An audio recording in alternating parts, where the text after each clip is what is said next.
Got a cucumber plant. This is the main bed. Got carrots, lettuce. This is white alyssum, which attracts hoverflies, which eat aphids. So I've got tomatoes here, so they've got a bit of black fly on them, but not too much. I've also got wood sorrel growing. I didn't plant this, it was just in the soil. I got some dead nettles, didn't plant these either. Got some runner beans.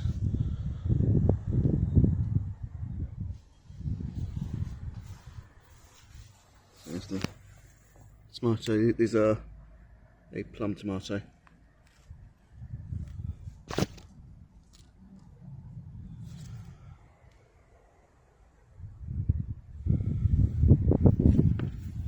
And a strawberry plant.